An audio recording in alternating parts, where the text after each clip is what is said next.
This is verse 37, 5th chapter of the Gospel of Matthew. Jesus continues to extend his conversation about oath-taking, which is all connected to the 9th commandment, prohibition against bearing false witness, against lying.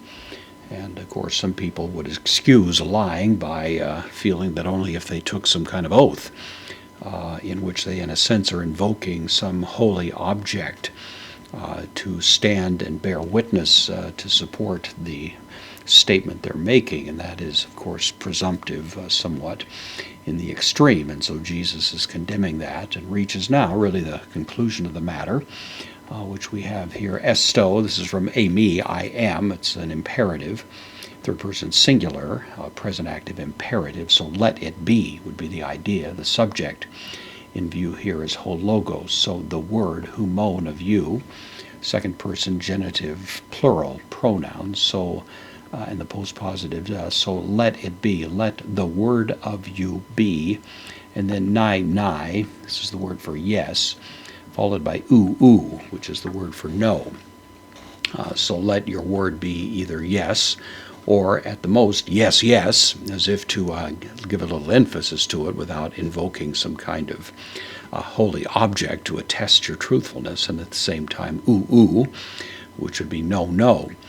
This isn't quite the same as James' injunction in chapter 5 of his letter, where he says, let your yes be yes, and your no be no. Those are, of course, related, but here, Jesus is simply setting the limits as to the extent to which you can be emphatic, rather than saying, well, by this or that, by the temple, by my mother's grave, whatever it might be.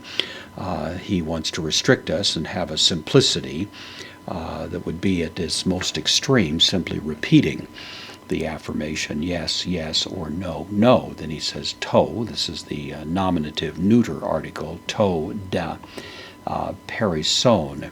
The perison means greater. It takes the genitive, so the greater, postpositive da, so the greater uton, or two-tone, I should say, the greater than these, is the way that would normally be constructed, greater than the yes, yes, or no, no. Ek, out of, to, the definite article poneru. This is the masculine of poneros, of the evil one. Estin, it is, third person singular, present active indicative, rather emphatic, usually not translated quite that clearly, but Jesus in effect is saying that if you invoke some higher sort of standard to attest your truthfulness, then that actually is prompted by the evil one. It's kind of a satanic sort of impulse and needs to be resisted and, of course, rejected by anyone who's trying to be a faithful follower of the instruction that Jesus gives here.